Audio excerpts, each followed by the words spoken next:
My name is Robin Taub. So how can you afford to give if there's never anything left at the end of the month? This is a real dilemma for many people, but there is a solution, and it boils down to making 3 changes. Change what you make, change how you spend, and change what you have. If you can make even one of these changes, or better yet, all 3, there will be money left at the end of the month to give. Let me tell you how. Before you can do anything with money, first you have to earn it. Then you can decide how to save, give, or spend it. So the first step towards having more money to give is to change what you make.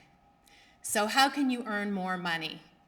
Well, you can ask for that raise you know you deserve. You can look for a better paying job or even a second job, or you can try to get a better return on your investments. What else can you do? Well, you can fundraise.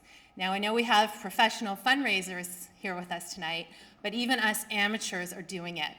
I do it. So every year, I put my cycling skills to the test, and I ride in a fundraiser. The first one I did was the Ride to Conquer Cancer last year, and I raised over $4,000 for Princess Margaret Hospital by riding from Toronto to Niagara Falls. So that was over 220 kilometers in one day. And this past September, I raised $2,500 for Baycrest, which is a rehab hospital and home for the aged in Toronto. And for that, I rode from Barrie, Ontario to Toronto over 100 kilometers in one day. And I'm training again so that I can do it next year for yet another worthy cause. And what else can you do to change what you make? Well, you've heard about it, and it's crowdfunding. I wanted to share one interesting way that it's being used to give. And some students are crowdfunding their community service trips. If they're successful, they have the opportunity to build schools, provide clean water and sanitation or healthcare in places like India, Africa, and Ecuador. Getting sponsored doubles the impact. So earning more money and fundraising and crowdfunding are all ways to change what you make. But if your goal is to have more money left to give, the next step is to change how you spend. So start with the low-hanging fruit, those little indulgences that we all have, like the daily latte, or buying prepared food, which happens to be my personal weakness, or going to the movies for $12 when Netflix is only $7.99 a month. It all adds up.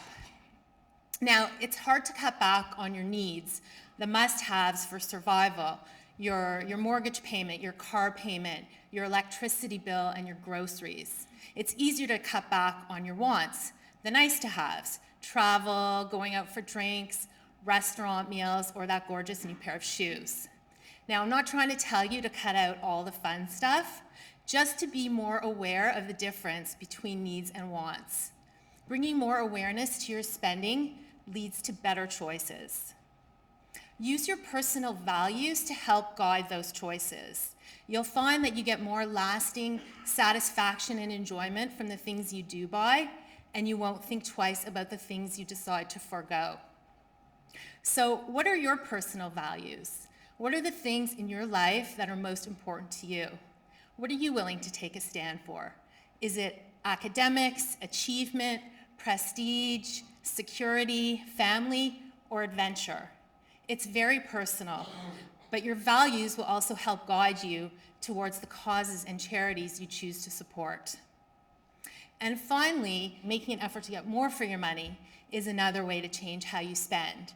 And even if you're not the kind of person who normally waits for things to go on sale, comparison shops, or likes to negotiate for the best prices, these are all ways that will leave you with more money to give. And then the final change I wanted to talk about was to change what you have. So maybe your basement looks like mine, full of your kids' old hockey and soccer equipment from last year and probably the last decade. And maybe you're knocking over skis and bikes and old golf clubs on your way to the car or when you take out the garbage. Well, why not have a family garage sale?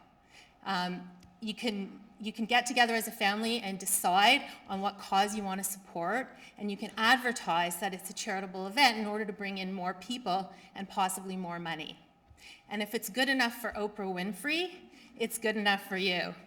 Oprah recently auctioned off some of her favorite things to raise funds to send graduates of her School for Girls in Africa on to university. Oprah sold chandeliers, a marble bathtub, even a self-portrait, among hundreds of other items from her homes in Hawaii, Indiana, Chicago, and Santa Barbara. Oprah raised over $600,000, but she's Oprah and everybody wants a piece of her. So even if you could raise a fraction of that amount, you'd be making a difference.